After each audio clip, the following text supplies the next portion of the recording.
হরে কৃষ্ণ কৃষ্ণ কৃষ্ণ হরে হরে হরে রাম রাম রাম হরে হরে হর হর হর হর জয় মা ভবানী জয় মা ভবানী জয় শ্রীরাম।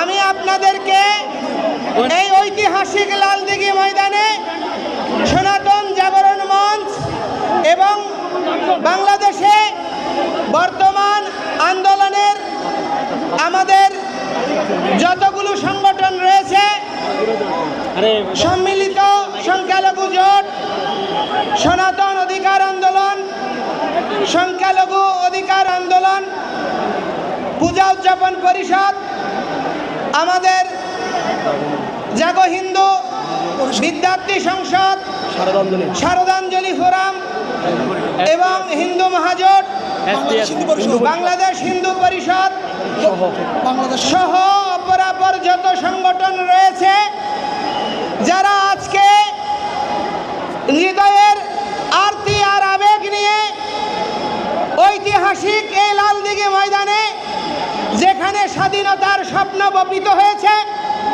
যেই মঞ্চ থেকে 6 দফার দাবি ঘোষিত হয়েছিল, সেই ঐতিহাসিক মঞ্চে এই বাংলাদেশের ব্রিটিশের পরে পাকিস্তান এবং বাংলাদেশ অভ্যুদয়ের পরে আজ পর্যন্ত যেই ঘটনাটি কখনো দৃশ্যমান হয়নি, বাংলাদেশের সমস্ত মঠ মিশন, সমস্ত সাধু সন্ত, সমস্ত মত পথের আজকে মহামিলন ঘটে গিয়েছে এই লালদিঘির ময়দানে। আমরা, আপনারা যতই আমাদেরকে নিপীড়ন করবেন, যত নির্যাতন করবেন, আমরা তত বেশি ঐক্যবদ্ধ হব। আমাদের এই ঐক্যকে কোনোভাবে বিভক্ত করতে পারবেন না। এই ঐক্য বাংলার অস্তিত্বের ঐক্য, এই ঐক্য অসাম্প্রদায়িক বাংলাদেশ বিনির্মাণের ঐক্য, এই ঐক্য বাঙালি কৃষ্টি সুসংরক্ষণের ঐক্য, এই ঐক্য বাংলাদেশের স্বাধীনতা থেকে শুরু করে যতগুলো অভ্যুদয় হয়েছে, যতগুলো গণতান্ত্রিক আন্দোলন সংগঠিত হয়েছে, সেই সমস্ত আন্দোলনে আত্মাহুতি দানকারী, বাংলার স্বাধীনতা, সংস্কৃতি, গণতন্ত্র মূল্যবোধকে জাগানোর জন্য যারা আত্মবিসর্জন দান করেছেন, তাদের স্মৃতিকে অম্লান রাখার ঐক্য, এই ঐক্যকে কোনোভাবে খণ্ডিত করা যাবে না। আজকে আমরা প্রবর্তক শ্রীকৃষ্ণ মন্দিরে, ইস্কন প্রবর্তক শ্রীকৃষ্ণ মন্দিরে সমস্ত সন্তরা বসেছি। সেখানে সর্বজন পূজ্য শ্রীমৎ তপনানন্দগিরি মহারাজ, শ্রীমৎ কালীপদ ভট্টাচার্য, শ্রীমৎ সুব্রত ঠাকুর যিনি মতুয়া সম্প্রদায়ের আচার্য, এবং শ্রীমৎ দিগ্বিজয়ানন্দ মহারাজ যিনি ভারত সেবাশ্রমের বাংলাদেশের অধ্যক্ষ, এবং সচ্চিদানন্দ মহারাজকে নিয়ে একটি 5 সদস্য বিশিষ্ট উপদেষ্টা সংসদ গঠিত হয়েছে, এবং শ্রীমৎ রবিশ্বরানন্দ পুরী মহারাজ সহ আমাদের প্রত্যেকটি মত দর্শনের প্রতিনিধিদের নিয়ে আপাতত আমরা 19 সদস্য বিশিষ্ট, এটি আরও সম্প্রসারিত হবে। সমস্ত আচার্যদের নিয়ে একটি সমন্বয়ক পর্ষদ গঠিত হয়েছে। এটি আমাদের এই আন্দোলনের সুফল। এতদিন আমাদের অভিভাবক ছিল না, মস্তকবিহীন শরীর নিয়ে আন্দোলন করেছিলাম। গীতায় ভগবান বলেছেন, শূদ্র হচ্ছে আমার পা, বৈশ্য হচ্ছে আমার উদর, আর ক্ষত্রিয় হচ্ছে আমার বাহু, ব্রাহ্মণ, সন্ত, ঋষি, মুনি, বৈষ্ণব হচ্ছে আমার মস্তিষ্ক। তো আমাদের এতদিন মাথা ছিল না, ছত্র ছিল না, আজকে আমাদের মাথায় ছাতা এসেছে। ভয়ের কোনো কারণ নেই। মা ভয়, আপনারা সবাই জেগে উঠুন। একটা জিনিস মনে রাখবেন, ভগবান গীতায় বলছেন ক্লৈবাং মস্ম গম পার্থ নৈতত্ত্বয়ী উপপদ্যতে ক্ষুদ্রম হৃদয় দৌর্বল্যম ত্যক্ত উত্তিষ্ঠ পরন্তপ। দুর্বলকারী, যারা দুর্বলতা লালন করে তারা সাধু হতে পারে না। যারা সাধু নয় তারা আর্যপুত্র হতে পারে না। যারা আর্যপুত্র নয় তারা বেদের অনুগামী হতে পারে না। সুতরাং যারা বেদের অনুগামী, যারা সনাতনী, তারা সর্বদাই সাহসী। কারণ যারা বেদের অনুগামী, মা ভয়, তাদের কোনো ভয় নেই, তাদের মৃত্যু নেই। অচ্ছেদ্যম হয়মদার্যম হয়মক্লব্ধ শস্য এবচ নিত্য সর্বগত স্থানুর অচল হয়ম সনাতন। আত্মাকে ছেদন করা যায় না, পোড়ানো যায় না, শোকানো যায় না, তাকে জলে ডুবানো যায় না। সেই অবিনাশী আত্মা হচ্ছে আমার স্বরূপ। প্রতিটি সনাতনী অমৃতের সন্তান, চিন্নন্ত বিশ্বে অমৃতস্য পুত্রা। অনেকে তো একবার মরে, আর আমরা শুধু বারংবার জন্মগ্রহণ করি, আমাদের মৃত্যু হয় না। তো সুতরাং যাদের মৃত্যু নেই তারা কেন ভীত হবে? যারা ভীত হবে তারা অমৃতের পুত্র নয়। যারা ভীত, যারা কাপুরুষ, তারা বঙ্গজননী সুদেষ্ণার পুত্র হতে পারে না। এই বঙ্গভূমি বলি মহারাজের পত্নী সুদেষ্ণার 5 পুত্রের অন্যতম, তৃতীয় পুত্র বঙ্গের নামানুসারে। এই বঙ্গের উত্তরাধিকার হচ্ছে আমরা। আমরা এই ভূমির ভূমিপুত্র। আমরা উড়ে আসিনি। আমরা মুঘল নই, আমরা ব্রিটিশ নই, আমরা ওলন্দাজ নই, আমরা পর্তুগিজ নই, আমরা উপনিবেশিক নই। আমরা এই ভূমির ভূমি সন্তান। আমাদেরকে উৎখাত করার চিন্তা করবেন না। যদি এই দেশ থেকে আমাদেরকে উচ্ছেদ করে কেউ শান্তিতে থাকতে চান, তাহলে এই ভূমি সাম্প্রদায়িকতার অভয়ারণ্য হবে। এটা আফগানিস্তান হবে, এটা সিরিয়া হবে। বাংলাদেশে কোনো গণতান্ত্রিক শক্তি রাজনীতি করার সুযোগ থাকবে না। সুতরাং কোনো গণতন্ত্র মনা, কোনো শুভবুদ্ধি সম্পন্ন মানুষের পক্ষে এই বাংলাদেশের সাম্প্রদায়িক বিপন্নকারীদেরকে দূরীভূত করে অসাম্প্রদায়িক বাংলাদেশ বিনির্মাণের জন্য সমস্ত গণতন্ত্র মনা রাজনৈতিক দল, সমস্ত শুভবুদ্ধি সম্পন্ন মানুষের আমাদের পাশে দাঁড়ানো কর্তব্য। এই কর্তব্যকে আপনারা দায়িত্ববোধ হিসেবে গ্রহণ করে যদি আপনারা এগিয়ে না আসেন, আজকে ক্ষমতার পট পরিবর্তন হচ্ছে বারবার। এই দেশে স্থিতিশীলতা আসছে না, কারণ সহনশীলতা লুপ্ত হচ্ছে, সম্মানবোধ হারিয়ে যাচ্ছে। যে শিক্ষকরা জাতির মেরুদণ্ড, তাদেরকে পরিত করা হচ্ছে। শুধুমাত্র সংখ্যালঘু পরিচয়ে 93 জন হিন্দু পুলিশ অফিসারকে তাদেরকে চাকরি থেকে অব্যাহতি প্রদান করা হয়েছে। আজকে অত্যন্ত দুর্ভাগ্য বিষয়, ভেটেরিনারি ইউনিভার্সিটি, চিটাগাং ইউনিভার্সিটিতে হিন্দুদেরকে চিহ্নিত করা হচ্ছে। মাঝখানে কিছুদিন থেমে গিয়েছিল, আবার নতুন করে মাথা ছেড়া দিচ্ছে। এই রকম পরিস্থিতি বাংলার জনগোষ্ঠীর কোনো মুক্তমনা মানুষ সহ্য করতে পারে না। এই পরিস্থিতি বাংলাদেশের সহনশীলতার সংস্কৃতি, এই পরিস্থিতি বাংলাদেশের উদারতার সংস্কৃতির বিরুদ্ধাচারী। এই সংস্কৃতিকে কোনোভাবেই প্রশ্রয় দিতে দেওয়া যাবে না। আমরা আর ঘুমিয়ে থাকবো না। আমরা মাঠে নেমেছি যতক্ষণ পর্যন্ত 8 দফা দাবি সনাতনীদের, ভূমিপুত্রদের মৌলিক অধিকার প্রতিষ্ঠিত না হবে। আমরা সন্তরা প্রতিজ্ঞা করেছি, মৃত্যু হলেও রাজপথ ত্যাগ করব না। অতিশয় দুর্ভাগ্যের বিষয়, আমি গত কয়েকদিন আগে চিকিৎসার জন্য ভারতে গিয়েছি। আমি যখন এসেছি আমাকে ইমিগ্রেশন করছে না। কারণ কি? কারণ তারা বলতে চাই পারমিশন লাগবে ইমিগ্রেশন করার জন্য, জিডি করা আছে। 1.5 ঘন্টা বসিয়ে রাখা হয়েছে। যারা এই আন্দোলনের সঙ্গে যুক্ত তাদেরকে বেছে বেছে মামলায় অন্তর্ভুক্ত করা হচ্ছে। এবং হিন্দুদেরকে আমরা প্রথমেই বলেছি, কেউ যদি রাজনৈতিক দুর্বৃত্তপনার সঙ্গে যুক্ত থাকে তাদেরকে বিচার করুন, তাদেরকে আসামি করুন, আমরা বিরোধিতা করব না। কিন্তু যারা রাজনীতি করে না, যারা নিবেদিত সমাজের জন্য, স্বধর্মের অস্তিত্বের জন্য লড়াই করছে, মানবতার কথা বলছে, তাদেরকে বেছে বেছে আসামি করা হচ্ছে। এই প্রবণতা বন্ধ না করলে কখনো একটি সহনশীল সমৃদ্ধ বাংলাদেশ বিনির্মাণের স্বপ্ন অধরাই থেকে যাবে।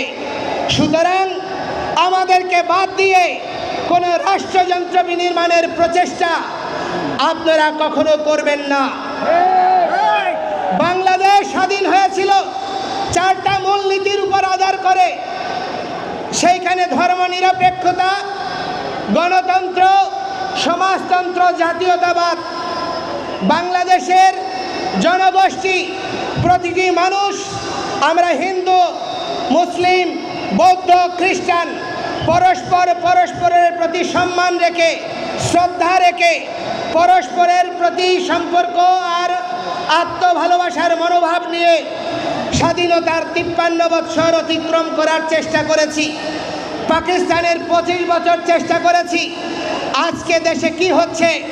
পাকিস্তানে যখন 54 সালে আমাদের 28% অনুযায়ী সংসদীয় আসন ছিল 70টা, আর আজকে হিন্দুদের জন্য একটা সংসদীয় আসনও নাই।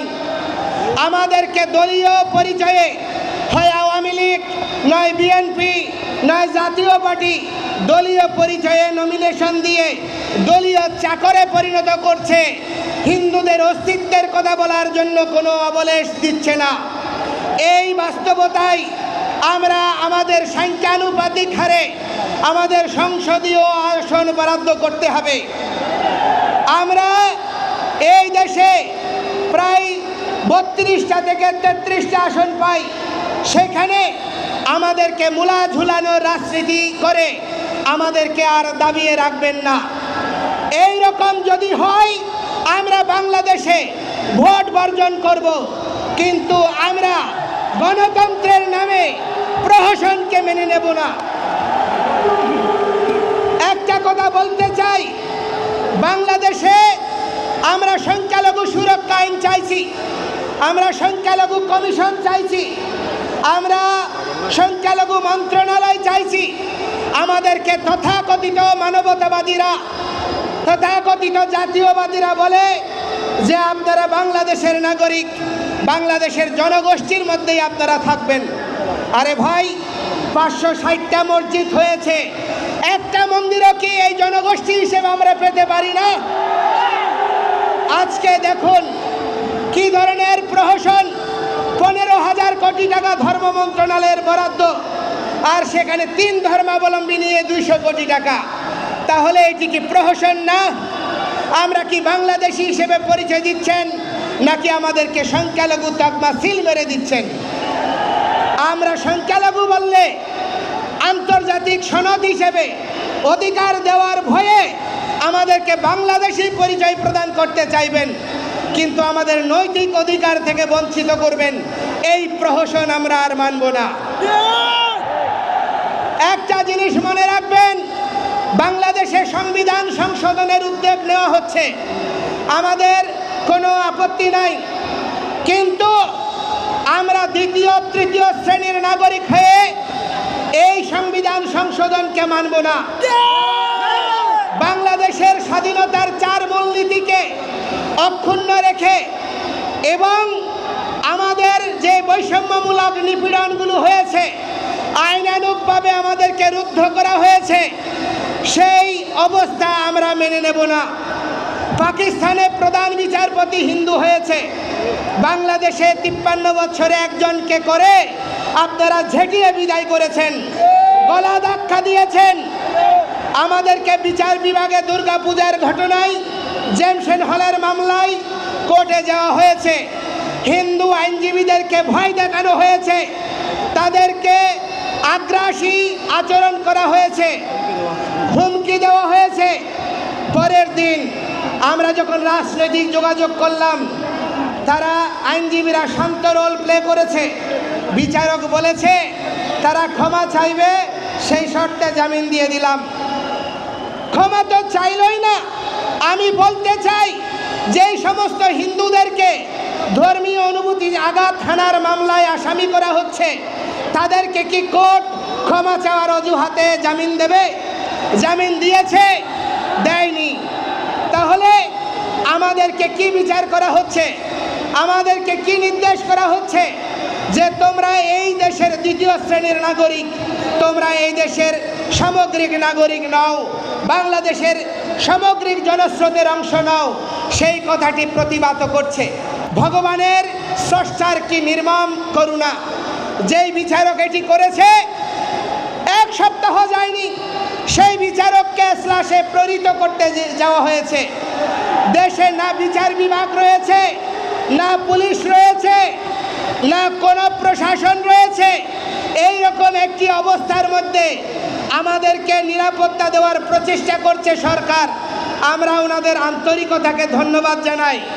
কিন্তু মানুষের মৌলিক চেতনার পরিবর্তন না করে যারা দুর্বৃত্তায়ন করছে, অপরাধ করছে, তাদেরকে দমিত বা দণ্ডদান না করে তাদেরকে জেল থেকে জামিন দিয়ে তাদেরকে উৎসাহ প্রদান করে তাদের পাশে দাঁড়িয়ে আপনারা কি বার্তা দিতে চাইছেন? এই দেশে সমতার বার্তা, এই সমতার বার্তা কখনো দীর্ঘস্থায়ী হবে না। সেজন্য আমি আপনাদেরকে বলতে চাই, আমরা বহুদিন উপেক্ষিত হয়েছি, বঞ্চিত করা হয়েছে। আমাদের কিছু হিন্দু ধর্মীয় নেতাকে কল্যাণ ট্রাস্টের ট্রাস্টি বানানোর সুযোগ দিয়ে রাজনৈতিক বিবেচনায় মঠ, মন্দির, বিভিন্ন প্রতিষ্ঠানকে জিম্মি করা হয়েছে। এই যে চট্টগ্রাম যাত্রামোহন সেন হল, ওই যাত্রামোহন সেন যেই উদ্দেশ্যে এই ট্রাস্ট দলিল করেছিল, আজকে সেই উদ্দেশ্য ব্যাহত হয়ে গেছে, সেই উদ্দেশ্য ব্যাহত হয়ে গিয়েছে। ভবিষ্যতে থাকবে কিনা সন্দেহ রয়েছে। আজকে প্রবর্তকেও একই রকম, সেখানেও আজকে ভূমিদস্যুদের দুর্বৃত্তপনায় আজকে মন্দিরের অস্তিত্ব বিপন্ন হচ্ছে, মন্দিরের কার্যক্রমকে বাধাগ্রস্ত করছে। আর ভূমিদস্যুদেরকে, দুর্বৃত্তদেরকে, অন্য ধর্মাবলম্বীদেরকে, সনাতনী ঋষিদের স্বাধীনতা এই আন্দোলনের, ব্রিটিশ বিরোধী আন্দোলনের বিপ্লবীদের আত্মবলিদানের সেই স্থানগুলোকে ধূলিসাৎ করার চেষ্টা করা হচ্ছে। গুরুকুলের স্থান সীতাকুণ্ড, আমাদের যশোরেশ্বরী মায়ের মন্দির, সেখানে মন্দিরের 120 বিঘা জমির অধিকাংশ জায়গা বেহাত হচ্ছে। রাজনৈতিক দুর্বৃত্তরা এসব করছে, আর সনাতনী কিছু তথাকথিত দালালদেরকে সামনে রেখে তাদেরকে নেতা বানিয়ে আমাদেরকে এত বছর মূলা ঝুলিয়েছে। আমরা আর সেই দিন সুযোগ দেব না।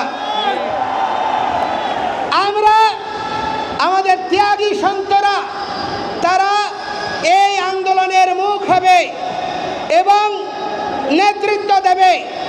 আমাদের পেশাজীবীরা আমাদের শক্তি আর সামর্থ্যের যোগানদাতা হবে, আর ছাত্র আর যুবকরা এই আন্দোলনের সৈনিক হবে। আমাদের মায়েরা প্রেরণাদাত্রী হবে। এই আন্দোলনকে কোনোভাবে বাধাগ্রস্ত করা যাবে না। আজকে বিভিন্ন উদ্দেশ্যে আমাদের মধ্যে ফাটল তৈরি করার চেষ্টা করা হচ্ছে। বিভিন্ন ব্যানার, নাম, পদ, প্রতিষ্ঠা, এইসব দিয়ে বিভক্তির রেখা অঙ্কুর সৃষ্টি করা হচ্ছে। এই ধরনের প্রবণতাকে সম্মিলিতভাবে প্রতিহত করতে হবে। আপনারা সঙ্গে থাকবেন তো? এই আন্দোলনকে কোনোভাবে আমরা হারিয়ে যেতে দেব না। আমরা এরপরে রংপুরে, খুলনাতে আমাদের বরিশালে প্রতিটি বিভাগীয় শহরে মহাসমাবেশ আমরা ঘোষণা করছি। সেখান থেকে প্রতিটি জেলায় জেলায় সমাবেশ হবে এবং এই জেলা থেকে উপজেলায় যাব। তারপর আমরা ঢাকামুখী লং মার্চ করব। আমাদের এই আন্দোলন সুশৃঙ্খল আন্দোলন, কোনো রাজনৈতিক আন্দোলন নয়।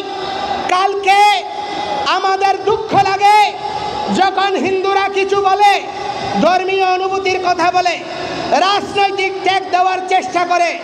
কালকে একটা তথাকথিত পত্রিকায় দিয়েছে ইসকনের সমাবেশে, ডেইলি বাংলাদেশ, সেখানে বলছে ইসকনের সমাবেশে। এটা কি ইসকনের সমাবেশ?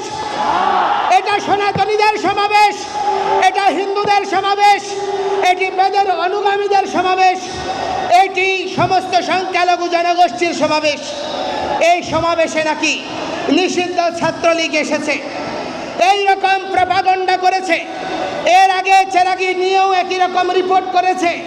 সরকারের কোনো এজেন্সির এই নিয়ে কোনো প্রতিক্রিয়া দেখা যায়নি। আগেও আমরা সুশৃঙ্খলভাবে সভা সমাবেশ করেছি, প্রতিবার রাজনৈতিক ট্যাগ দেওয়ার চেষ্টা করা হয়েছে। আরে ভাই, কেউ ছাত্রলীগ করেছেন, কেউ যুবলীগ হয়েছে, কেউ আওয়ামী লীগের পথ নিয়েছেন, আর আজকে কেউ জামায়াত, কেউ বিএনপি, কেউ সমন্বয়ক, বিভিন্ন পথ নিয়ে আজকে আপনারা ক্ষমতার অংশীদার হয়েছেন। আপনাদের দোষ নাই, শুধুমাত্র হিন্দু হয়েছে এই জন্য এদের গায়ে দোষ, এদের আওয়ামী লীগের টেক। এই প্রবণতা পরিহার করুন। আমরা এই দেশের জনসংখ্যার 13% রয়েছি, এখনো নিঃশেষিত হয়নি। আমাদের মায়েরা এখন থেকে একটা যুদ্ধ করবে, সন্তান জন্মদানের যুদ্ধ। আমাদের বাবারা রাস্তায় আন্দোলন করবে, প্রতিবাদ করবে। আমাদের সন্তরা আত্মতপস্যার লব্ধ সমস্ত শক্তি দিয়ে এই জনগোষ্ঠীকে সুসংহত করবে। আমরা আর পিছিয়ে যাব না, আমরা আর হারিয়ে যাব না। আমরা এই ভূমিকে আঁকলে রাখবো। এই দেশমাতৃকাকে নিয়ে কাউকে ছিনিমিনি খেলতে দেব না। আজকে কখনো ইন্ডিয়ার জুজু, কখনো চায়নার জুজু, কখনো আমেরিকান জুজু। আমি রাজনৈতিক দলগুলোকে বলতে চাই, এই ভূ রাজনৈতিক খেলায়, উপনিবেশবাদীদের খেলায় রাজনৈতিক দলগুলি প্রতিদিন খেলছে ফুটবল হয়ে। তারা ফুটবল, উপনিবেশবাদীরা হচ্ছে খেলোয়াড়। এখানে আমাদের দেশে মুষ্টিমেয় সংখ্যালঘু বলবো, আমার মুসলিম ভাইরা, আমাদের বৃহৎ জনগোষ্ঠী, তারা আমাদের ভাই, তারা আমাদের বন্ধু, তারা আমাদের শত্রু নয়। মুষ্টিমেয় সুবিধাবাদীরা, তারা সংখ্যালঘু, প্রকৃত সংখ্যালঘু হচ্ছে তারাই আজকে ছিনিমিনি খেলছে। তাদেরকে কিছু কিছু রাজনৈতিক দল অভিসন্ধি নিয়ে তাদেরকে হাতিয়ার বানাচ্ছে। আমি বলতে চাই, জামায়াতের আমিরে জামায়াত বলেছেন যে মসজিদ পাহারা হয় না, কোনো মন্দির আপনার নামাজে পাহারা হয় না, দুর্গা পূজায় সেনাবাহিনী থেকে শুরু করে কেউ বাকি নাই রে ভাই। আমরা এত নিরাপত্তার মধ্যে আছি, যেই নিরাপত্তার মধ্যে দেখলে যেন যুদ্ধ শুরু হয়ে গিয়েছে। এই রকম পরিস্থিতি আমরা চাই না, আমরা স্বাভাবিক জীবন চাই। কালী পূজা আসছে, ওই এক জায়গায় কালী পূজার মেলা বন্ধ করে দেওয়া হয়েছে। আমি প্রশাসনকে অনুরোধ করব, এ বিষয়ে যথাযথ পদক্ষেপ গ্রহণ করুন। বিভিন্ন জায়গায় ভয়ভীতি প্রদর্শন করা হচ্ছে, সাধু সন্তদেরকে হুমকি থ্রেট দেওয়া হচ্ছে। যে ইন্ডিয়ায় গেলে আমাদেরকে দালাল তকমা দেয়। বাংলাদেশের একটা রাজনৈতিক দল নাই যারা ইন্ডিয়ায় গিয়ে প্রতিদিন ধর্ণা দিচ্ছে না, কিন্তু আমাদেরকে ইন্ডিয়ার দালাল বানানো হচ্ছে। এই প্রবণতাগুলো পরিত্যাগ করে আমরা আপনাদের কৃতজ্ঞতা জানাই। আমাদের বিএনপির ভারপ্রাপ্ত চেয়ারম্যান জনাব তারেক রহমান, তিনি উদারনৈতিক বক্তব্য দিয়েছে। তিনি 5 তারিখের পরে পাশে থাকার প্রত্যয় দিয়েছে। আমরা ধন্যবাদ জানিয়েছি, কৃতজ্ঞতা জানাই। আমিরে জামায়াতকে কৃতজ্ঞতা জানাই, হেফাজত ইসলামকে কৃতজ্ঞতা জানাই। কিন্তু কি হলো, 1 মাস গেল না, সব রাজনৈতিক দল মিলে, প্রশাসন মিলে দুর্গাপূজায় নিরাপত্তা দেওয়ার যুদ্ধ শুরু হয়ে গেছে। সুন্দরভাবে নিরাপত্তা দিয়ে দুর্গাপূজা শেষ হয়েছে। কিছু কিছু ঘটনা প্রবাহ আমাদের হৃদয়ে পীড়া দিলেও তারপরও আমরা আপনাদেরকে কৃতজ্ঞতা জানাই, আমরা অকৃতজ্ঞ নই। কিন্তু কিছু কিছু রাজনৈতিক দলের শীর্ষ নেতা 1 মাস যেতে না যেতেই ঘুরে গেল, বলছে বাংলাদেশে কিছুই হয় নাই, সব নাকি গুজব।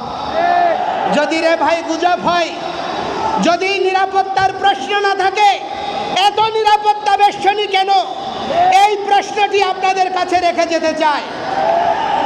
আপনাদেরকে অনুরোধ করব, আর ভয়ে ঘরে থাকবেন না। যেই সমস্ত ধর্মীয় প্রতিষ্ঠান সাধু সন্ত শুধু ধার্মিকতার আধ্যাত্মিকতার কথা বলে হিন্দু জাতির বিপন্নপনাকে রোধ করার জন্য মাঠে নামবে না, তাদেরকে সামাজিকভাবে বর্জন করুন। সেই সমস্ত প্রতিষ্ঠানের বিরুদ্ধে আওয়াজ তুলুন। ঐক্যকে যারা বাধাগ্রস্ত করতে চাইবে তাদেরকে প্রতিরোধ করুন। আমরা দালাল মুক্ত সনাতন সমাজ চাই, আমরা ঐক্যবদ্ধ হতে চাই। এই বিভক্তিকে রোধ করা যাবে না। পরিশেষে আপনাদের সকলকে অনুরোধ করব, আমাদের এই আন্দোলনে বিভিন্ন রকম পরিস্থিতি তৈরি করার চেষ্টা হচ্ছে, আপনারা সবাই সহযোগ দেবেন, আমাদের পাশে দাঁড়াবেন। আমি একটা কথা ক্লিয়ার বলতে চাই, সনাতন জাগরণ মঞ্চ হোক, সম্মিলিত জোট হোক, কোনো প্রতিষ্ঠান এটা সাংগঠনিক প্ল্যাটফর্ম নয়। আমরা ঐক্য পরিষদ, পূজা পরিষদ, জাগো হিন্দু, বিদ্যার্থী সংসদ, হিন্দু পরিষদ, সনাতন পার্টি, মহাজোট, বিভিন্ন সংগঠন রয়েছে, তারা সাংগঠনিক কর্মকাণ্ড করবে।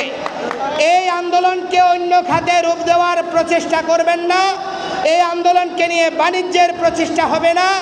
এই আন্দোলনে নিয়ে নেতৃত্ব নিয়ে আমাদের মধ্যে বিভক্তির প্রয়াস করবেন না। এটি জনমানুষের আন্দোলন।